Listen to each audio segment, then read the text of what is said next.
Om Sthapakaya cha dharmasya sarvadharmaswarupine avatara varisthaya Ramakrishnaya te namaha.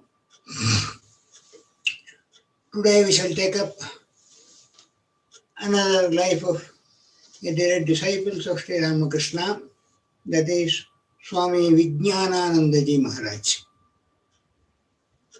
Let us start with one of his beautiful teachings, which we should deeply think over, ponder over it, and we should bring it to our life also, because it will be very, very beneficial.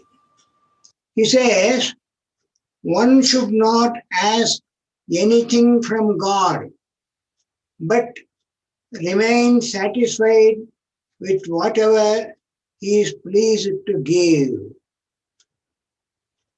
Whenever we go to God, we have a big list of things to ask. Why? Because we think He does not know, what we require. And we foolishly ask him, give me this, give me that. Swami Adbhutanandaji, another direct disciple of Sri Ramakrishna, once said, Holy Mother, that is Sri Sharada Devi, was staying at the Udbodhan, her residential place at Calcutta, and many devotees, sadhus, they all used to go and meet her, and the devotees naturally used to tell their difficulties and pray to her. But Latu Maharaj, he was staying very near, but he was never going to her. One disciple asked him, Maharaj, we never go to Holy Mother. Why don't you go down to her and ask whatever you want?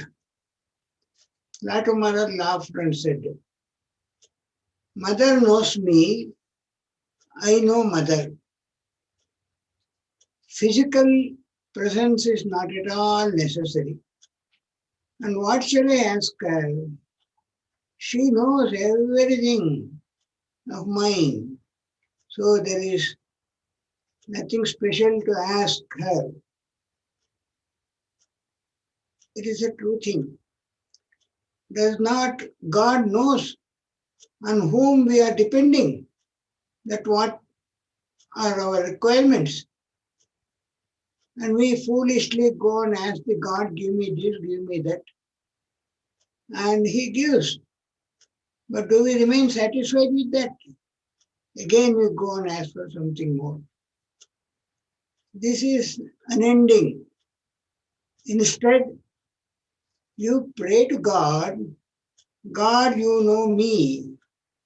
I need not ask you anything. Whatever is necessary for me, that you will definitely give. This is what Swami is meaning here. One should not ask anything from God, but remain satisfied with whatever He is pleased to give you. Let us remember this Vijnananji's advice and follow it up in our life. Now, Sri Ramakrishna had 16 monastic disciples. Each was great in his own way. And we should remember, they all had come along with Sri Ramakrishna. They were all liberated even before their birth. So what all hit their lives is only a demonstration for the devotees to follow. So now, it is interesting to read the lives of these great men, and especially how they came to Sri Ramakrishna. Not that all were born in Kamarpukar and they stayed with Sri Ramakrishna together. Most of them, they were all born in Calcutta or suburb of Calcutta. And somehow the destiny used to bring them to Sri Ramakrishna, who was staying at Dakshineshwar. And Sri Ramakrishna also, after all his spiritual practices and God realization, he used to climb every day evening to the tower of Dakshineshwar temple, and looking at Calcutta, he used to call, "Oh, my children, where are you? Come, come." And he also used to pray to the Divine Mother, "Mother, whole day you are bringing so many worldly people. I'm tired of talking to them about worldly matters. Bring me pure children who are pure at heart, with whom I can talk about God." That was his prayer to the Divine Mother. So, in response to his prayer, Mother sent one after another. They all came. Like this, Swami Vijnanandaji Maharaj, whose pre-monastic name was Hariprasanna, came to Sri Ramakrishna. Now, when he was studying in St. Xavier's College, one day he comes to Dakshineshwar along with Sharat, who also later on becomes Swami Sharadananda. And he came and he saw many people were sitting in Sri Ramakrishna's room, listening attentively to his nectar-like verse. One by one, all of them, after some time, they all left. But this Hariprasanna was sitting there, looking at him, a well-built boy of 16 years at that time. He called him near and he put a very curious question. He asked him, "My dear boy, do you know wrestling?" Hariprasanna knew wrestling. I don't know, we do not know how Sri Ramakrishna found it out.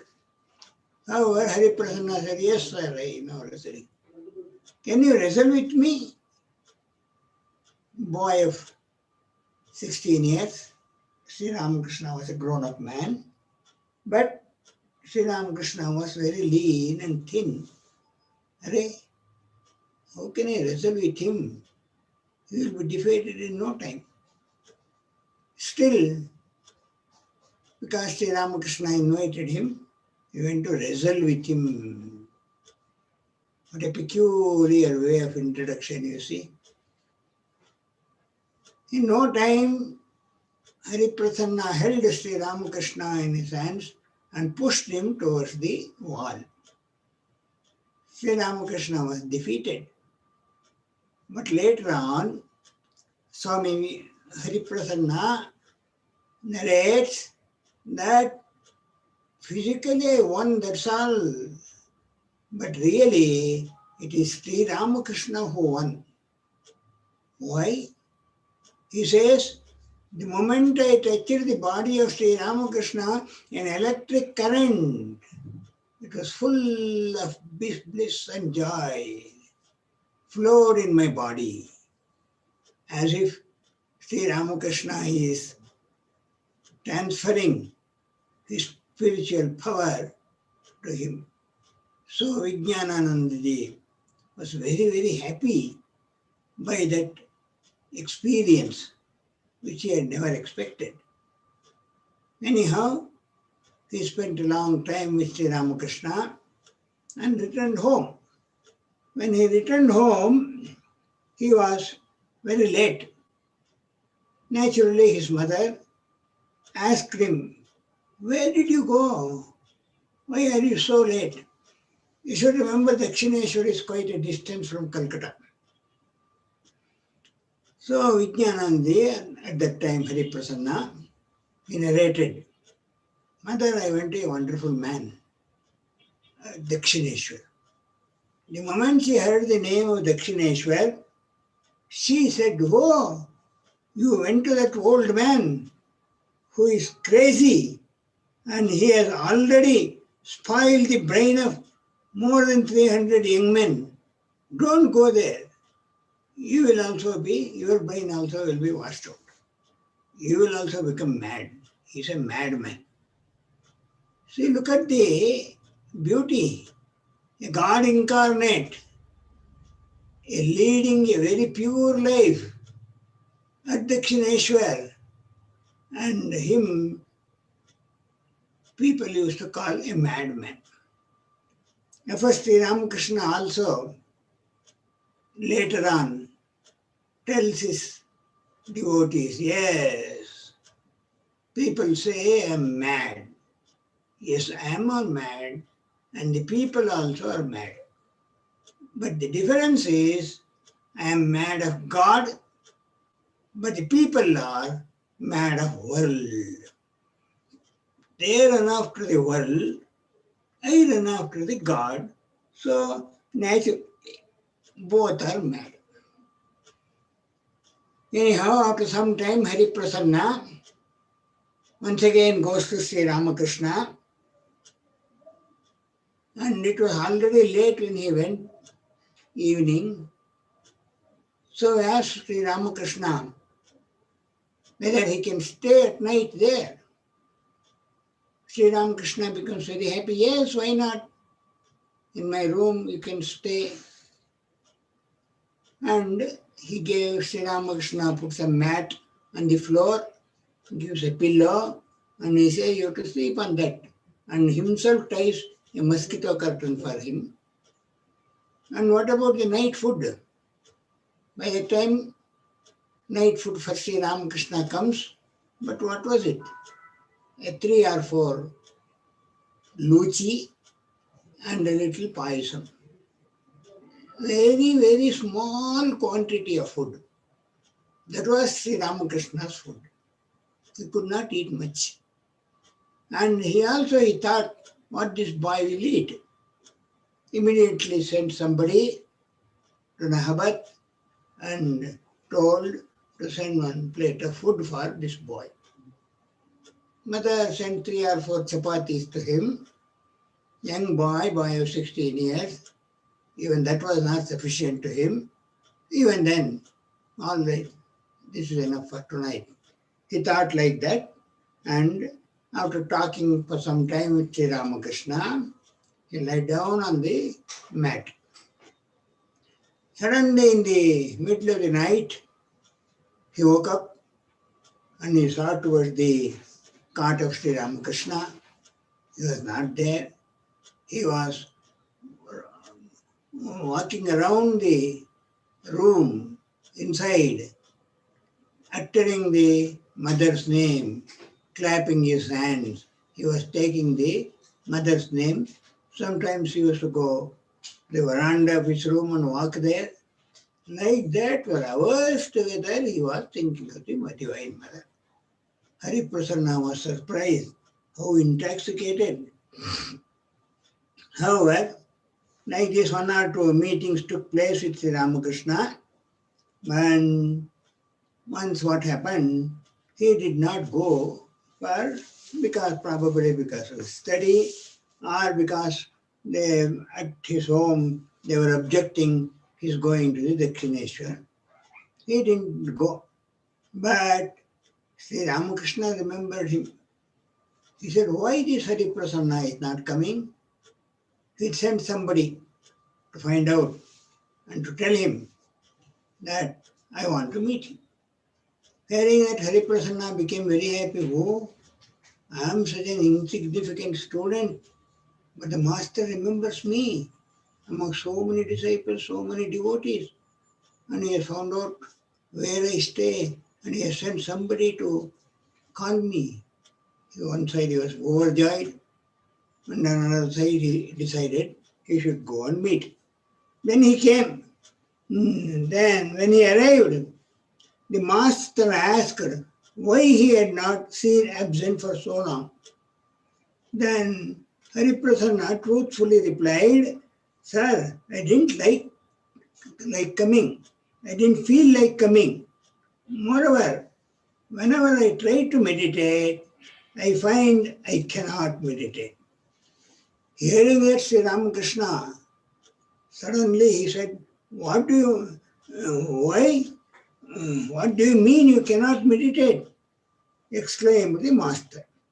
After remaining silent for a few minutes, he said, Come near me.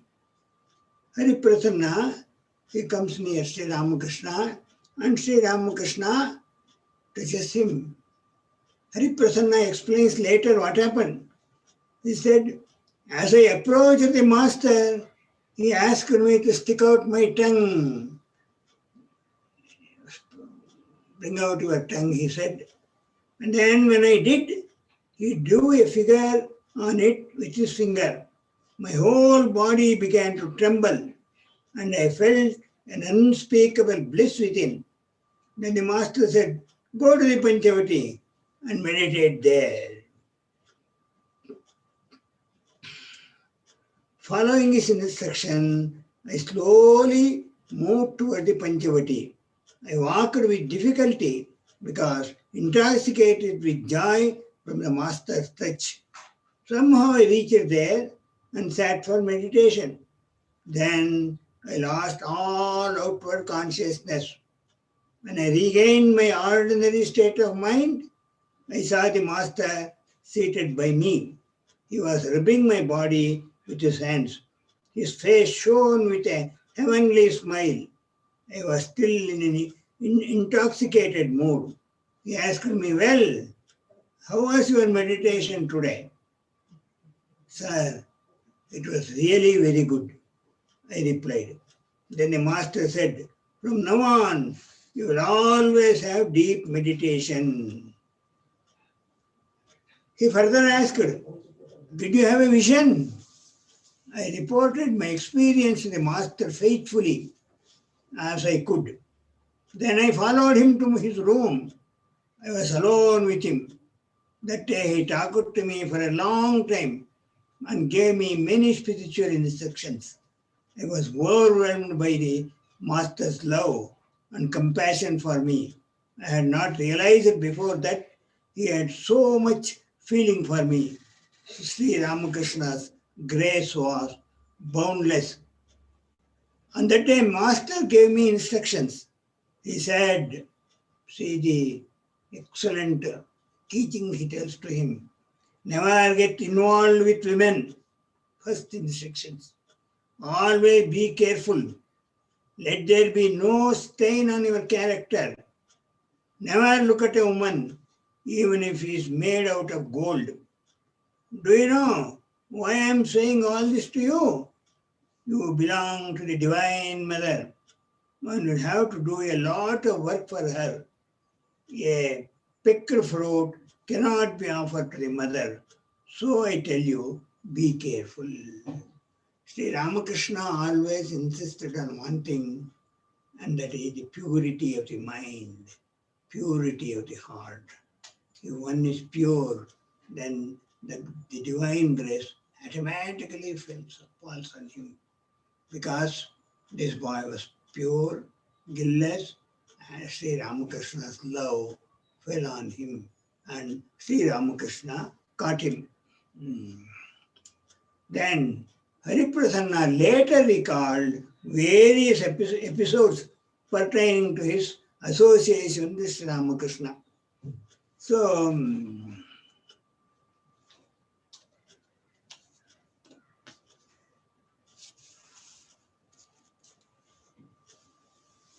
then now, another day, Sri Ramakrishna, when he has gone there, Hariprasanna asked him, "Sir, is God with form or without form?"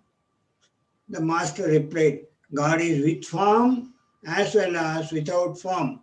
And again, he is beyond both form and formlessness." Then I asked him, "If God is all, is this cart also God?" He answered emphatically, "Yes, this cart is God, this glass, this utensil, this wall, everything is God." As he spoke, I experienced an inner transformation and was lifted beyond the realm of ordinary consciousness. My heart was illumined and I saw the light of Brahman everywhere. And on another day, he says, "During my youth, I had read the philosophies of Kant, Hegel, and the other great philosophers. One day I said to the master, 'Sir, what do you know about philosophy? Have you read the works of Kant and Hegel?' Sri Ramakrishna laughed and replied, 'What are you saying? Throw away all those books. Knowledge of God is not in any book. Those books are all products of ignorance.' What a great statement the master made. Later, finding no way out, I gave up arguing.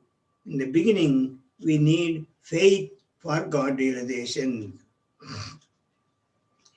Look at the way Sri Ramakrishna used to teach. By touch, by look, by one word, he could convince the people who were around him. Once at Dakshineshwar, the master gave me an English book and asked me to read and explain to him.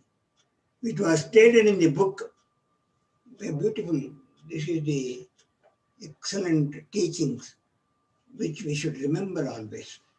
There it is written, he read, "Speak the truth, do not covet what belongs to another, control your senses." 3 teachings he gave on that day. The first one was, always speak the truth. Sri Ramakrishna's Gospel, repeatedly we see this teaching. In Kali Yuga, truth is tapas, he says. It is so difficult. We know in our own lives how difficult it is to keep up truth and not to tell lies. Truth is tapasya, Sri Ramakrishna says for Kali Yuga.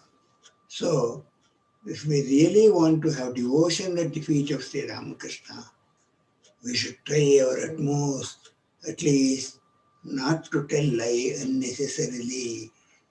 We should try our best, always to speak truth. So this is the first lesson he gives. And then he says,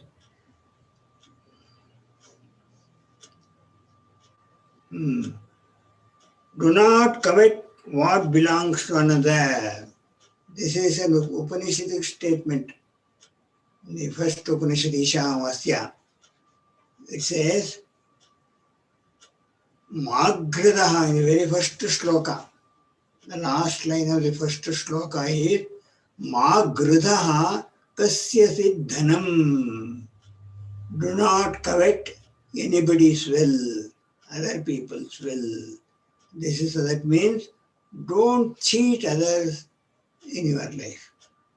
In Kali Yuga, these are all extremely difficult to practice. But if we want the grace of God, necessarily we have to practice this. And the third one he said, control your senses. He has kept an English book which contains these 3 teachings. And he gives to Hari Prasanna and tells him, read this. That is, controlling of the senses. On hearing this, the master felt elated like a boy and expressed great delight. The master's joy even now is deeply impressed in my mind. I think that his expression of great delight was due to the fact that if a person attains perfection in these 3 disciplines, he is sure to reach God. Whenever he heard any discussion about God, he would go into ecstasy. When the master was blessed for the first time with the vision of the Divine Mother, he thought, if this vision of mine is true, then let this big stone, which was in front of the Nahabat, jump up thrice. Immediately, the stone did in fact jump thrice. Whatever he thought came to pass. Seeing this, the master was fully convinced of the genuineness of his vision. So, these are the very important teachings which Sri Ramakrishna left with him. Now, Hari Prasanna was a student, a brilliant student in his school and also college. He passed his examination and he joined the engineering college. In the final year of the engineering college, he had a friend who was poor but a good student. In those days, the passing of the engineering examination, if one passes creditably, he will get a very good job in the government. So, when the poor boy was one day weeping, Hari Prasanna asked him, why are you weeping? He said, my dear friend, see, both of us are going to write the examination, and I am very sure, even though I read well, I cannot compete with you. You will stand first. first class will be in the result. You will get the first rank, and and when you get the first class degree, engineering will get it the first rank. Automatically, you will get the very big post in the central government, and there is only one post for that, and I may not get it. I have to go for an ordinary job. Very Prasanna immediately said, "No, your need is more than mine. Don't worry. I will write in such a way that you will be writing better and you will get first rank, and I don't mind losing that rank." Actually, it so happens. Little less marks Hari Prasanna gets, and this poor boy, he gets the first rank and gets the government job. That is a great sacrifice Hari Prasanna did. Not that he was very rich, he had lost his father. The responsibility of family was on him. But even then, he gave because he knew he can secure a job somewhere. So, actually, he, he became the district engineer at Ghazipur. He got the job of a district engineer. Hari Prasanna was satisfied with his job. And Ghazipur is the place, probably you all know, that was the place where Hari Baba, the great saint, was living. So he went and met him. He had his blessings also. And then by that time, because he has come out of the West Bengal, he was in the UP. So he had lost touch with Sri Ramakrishna. Sri Ramakrishna has gone to Shampur and then Kashipur, and he has passed away. But Hari Prasanna kept in touch with the monastic disciples who were all staying in the Baranagar Mutt. So whenever in the leave he used to go, and also, and even in Alam Bazar, he later on to Alam Bazar when they moved, he kept, and also he used to send 60 rupees every month because he knew they were all leading a very hard life, difficult life, not much money, and begging also was not getting much. And also they were a great number, about 8 or 10 monastics were staying in that. He used to, and also whenever he used to get leave, he used to go and stay there. He also used to invite his brothers, disciples to his house. Whenever they were sick, he used to bring them, keep them in their house, in his house, and serve them, look after them, give them good food, milk, and all those things. So days were going like that. In 1896, when they were all staying at Alam Bazar Mutt, Swami Vijna Hari Prasanna, he decided that he should resign his job and go and join this group and him also become a sannyasi. So in 1896 he came to Alam Bazar, and in 1897 Swamiji returned from America. When he came, he was very happy to see this young man. He had already acquainted with him in the Dakshineshwar days. So they were friends. So he was very happy, and Swamiji took him on a tour to several places. And then, when at one place, seeing a beautiful temple, Swamiji made a plan of the Belur Mutt temple. The Belur Mutt temple, which has to come much, much later. When he told Vijnanandaji, because he was an engineering student, he told, "Can you draw a beautiful temple? Prepare a plan." Vijnanandaji did it. Swamiji approved it. He made some corrections, and then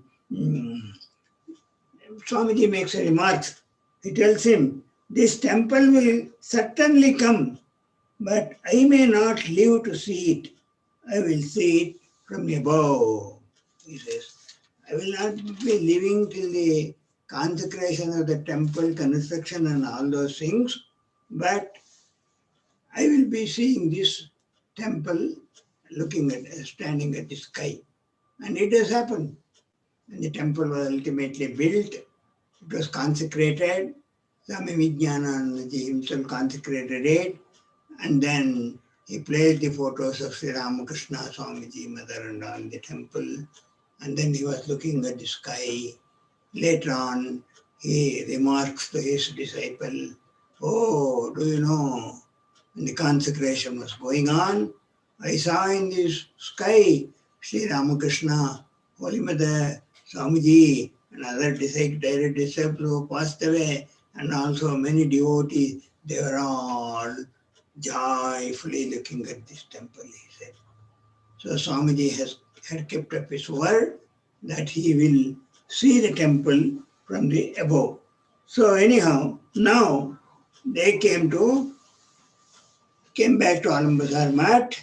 From there, the mat was shifted to Nilambar Mukherjee's house. From there, Belur Mat land was purchased, and Swamiji asked Vijnanandaji to draw a plan. The temporary temple, monastery, all those things were planned by Vijnanandaji, and the construction starts. Swami Vijnanandaji himself, used to supervise the whole construction, and then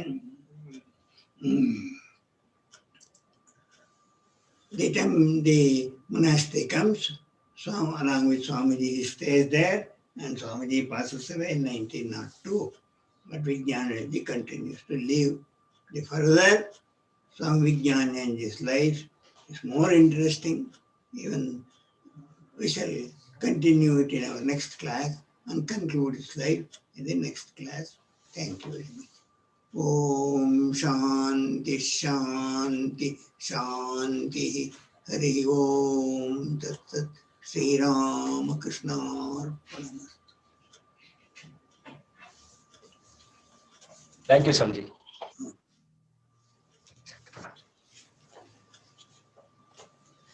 Aita injection. ಆಯ್ತು. Very good. ಆಯ್ತು ಸಂಜೆ, ಇವತ್ತಾಯ್ತು. Very good. ಸ್ವಲ್ಪ late ಆಯ್ತು, ಸ್ವಲ್ಪ time ತಗೊಳಿತು. Phone ಮಾಡ್ತೀನಿ ಆಮೇಲೆ. Okay.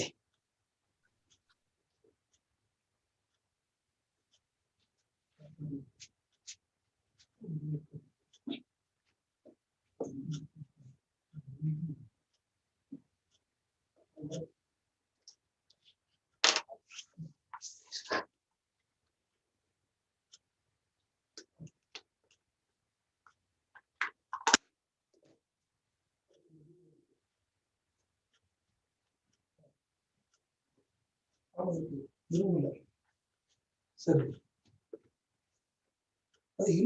இரும்பு தானே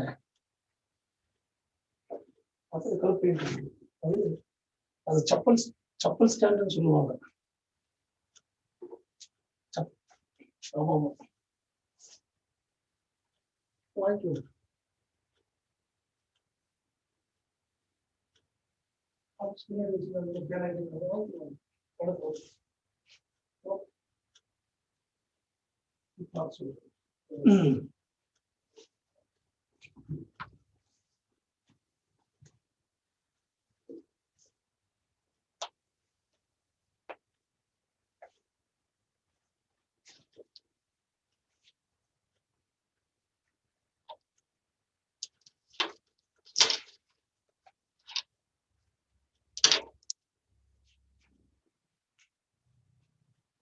இல்ல மூணாவது அட்ரஸ் தனி